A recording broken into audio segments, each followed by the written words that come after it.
Ils étaient les enfants chéris du cinéma britannique et ont réalisé ensemble des films inoubliables. Pourtant, après 6 ans de mariage, Emma Thompson et Kenneth Branagh se sont séparés. Le couple a tenté de convaincre ses fans que leur rupture était due à leurs emplois du temps chargés, mais la vérité a fini par éclater. Kenneth avait une liaison avec Helena Bonham Carter. L'éclatement de ce couple si solide n'a pas seulement mis fin à un mariage. Il a anéanti une ère culturelle de prestige intellectuel et shakespearien que le monde croyait indestructible. Pour comprendre comment une union aussi formidable a pu se transformer en tragédie médiatique, il faut se pencher sur les origines de ces deux icônes, leur ascension fulgurante et la dégradation silencieuse qui a commencé bien avant qu'une tierce personne n'entre en scène. Les prémices de ce drame furent posées en 1987 sur le tournage de la mini-série de la BBC, Fortunes of War.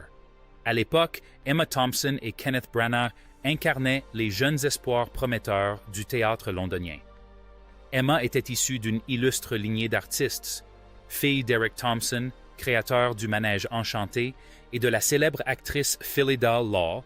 Elle avait fait ses études à Cambridge, avait été membre de la troupe de comédie Footlights et possédait un esprit mordant capable de désarmer n'importe qui.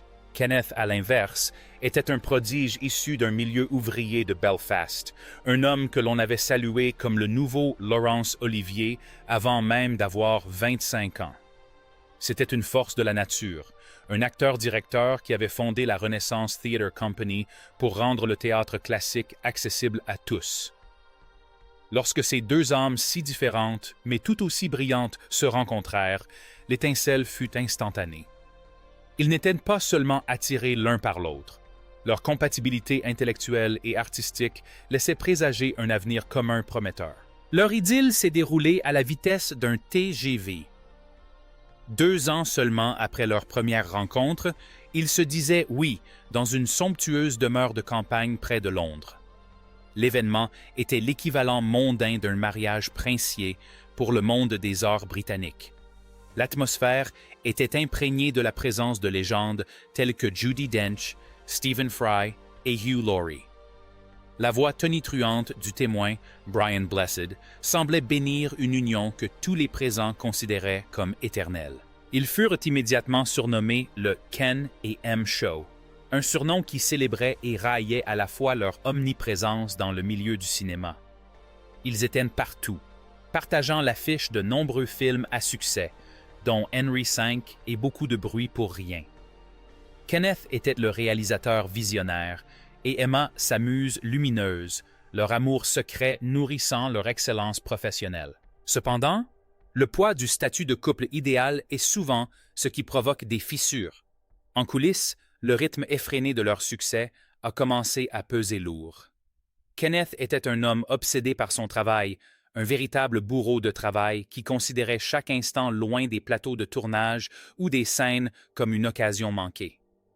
Emma, tout aussi talentueuse, a commencé à ressentir le vide d'une vie consacrée à la poursuite du prestige au détriment de son foyer. Les premières fissures sont apparues au cercle intime bien avant que le public ne s'en aperçoive. Début 1995. Emma passa 2 semaines dans une clinique, un séjour que la presse attribua à un épuisement physique mais qui laissait entrevoir une profonde détresse émotionnelle. Lorsque Kenneth lui rendit visite, la distance entre eux était palpable. Emma lança alors à un autre patient, de façon restée célèbre, qu'il aurait tout aussi bien pu s'abstenir de venir, car elle ne désirait qu'une chose, dormir. La lumière s'était éteinte dans la chambre et le couple vivait dans une sorte d'entre-deux, attendant qu'un événement vienne briser la tension. Cette opportunité s'est présentée sous la forme d'un récit d'horreur gothique. En 1994, Kenneth a entamé la production de son adaptation à gros budget de Frankenstein de Mary Shelley. Dans une décision qui semblait rompre délibérément avec leur héritage commun, il a choisi de ne pas confier le rôle principal à Emma. Il s'est plutôt tourné vers Helena Bonham Carter, une jeune actrice connue pour sa beauté ténébreuse et excentrique et ses rôles dans les films historiques de Merchant Ivory. Sur le tournage de Frankenstein, au milieu des éclairages artificiels et des décors macabres, une trahison bien réelle se tramait. Kenneth et Helena entamaient une liaison qui était le secret le moins bien gardé du milieu. L'habitude qu'avait Kenneth de tomber amoureux de ses partenaires féminines était un sujet de discussion récurrent dans leur mariage depuis des années, une habitude qu'ils avaient même envisagé de traiter par une thérapie. Mais le magnétisme d'Helena était quelque chose auquel leur mariage ne pouvait survivre. Le réalisateur qui avait bâti sa carrière sur la vérité des émotions shakespeariennes vivait désormais dans le mensonge. L'annonce du divorce en 1995 a fait l'effet d'une bombe. Le communiqué officiel attribuait leur éloignement à des emplois du temps incompatibles, un scénario hollywoodien classique destiné à préserver leur réputation. Mais pour Emma, rien ne pouvait protéger son cœur. Elle a décrit plus tard cette expérience du divorce comme une épreuve terrible et douloureuse qui l'a plongée dans une profonde dépression. Elle avait l'impression que son identité avait volé en éclats. Elle puisera plus tard dans cette douleur brute et intense pour livrer ce que beaucoup considèrent comme la scène la plus déchirante de l'histoire de la comédie romantique moderne.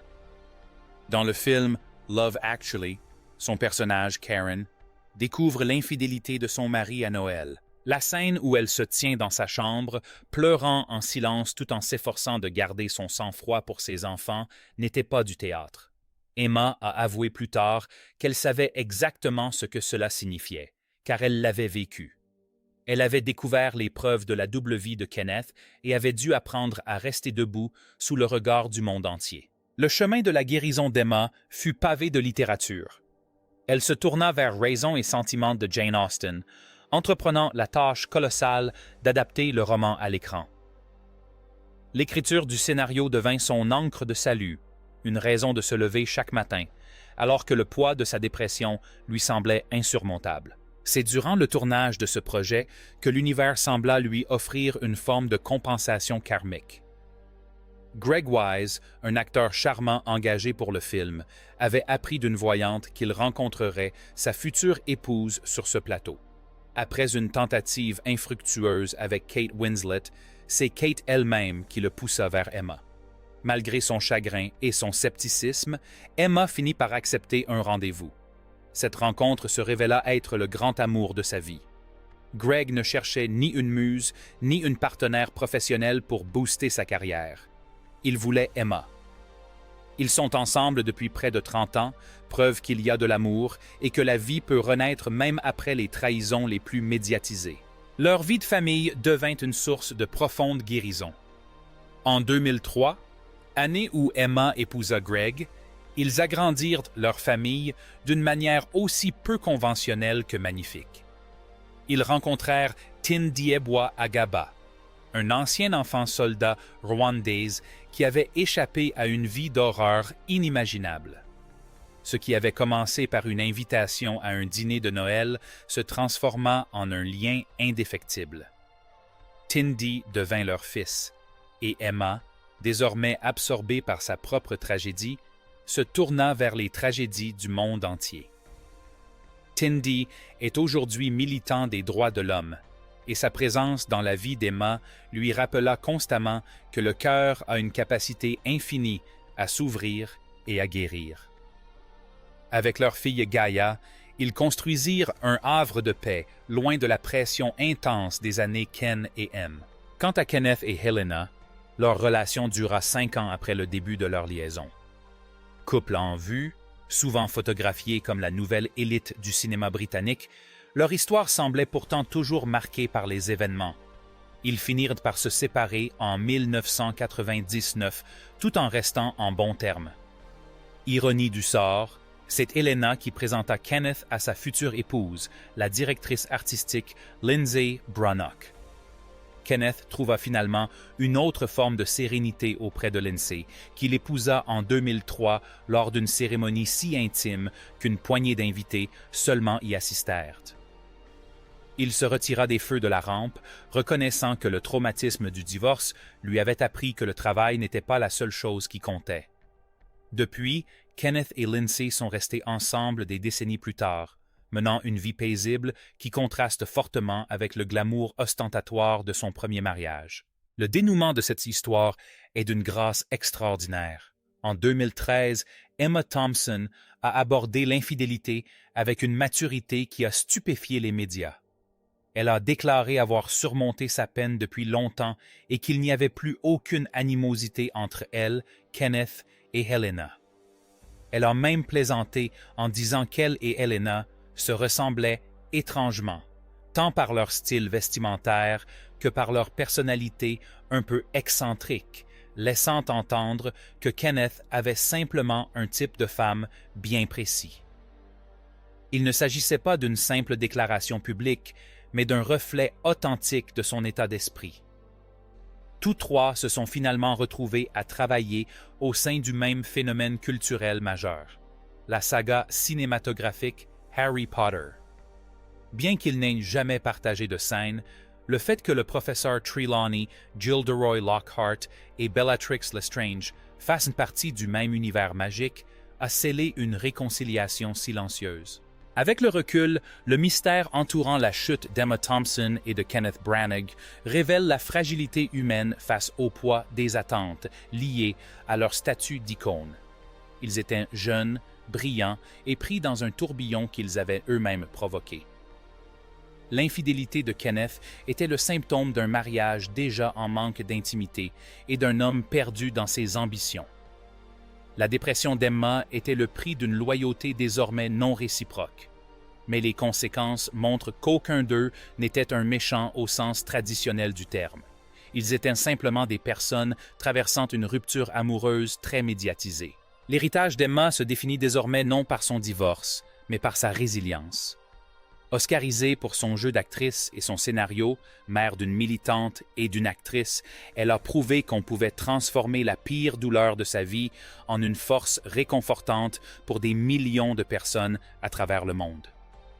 Kenneth Branagh a trouvé une nouvelle voie artistique, puisant dans des histoires personnelles comme Belfast, qui reflète ses racines plutôt que ses seules ambitions. Helena Bonham Carter demeure une figure unique du cinéma, une actrice qui refuse de se conformer à d'autres normes que les siennes. Le drame qui a débuté sur un plateau de tournage en 1987 s'est finalement conclu non pas dans un fracas, mais dans un silence digne et serein. Ce sont trois légendes, jadis prises dans un écheveau de trahison et de secrets, qui ont chacune trouvé leur voie vers une vie heureuse et épanouie. L'histoire d'Emma et Ken sert d'avertissement à ceux qui croient que la perfection est indispensable à la pérennité de leur héritage. Leur mariage, chef-d'œuvre voué à l'échec, n'en est pas moins admirable, tant leurs vies respectives se sont reconstruites. La capacité d'Emma à pardonner à Helena et à se remémorer cette période avec humour plutôt qu'amertume est sans doute son plus grand accomplissement.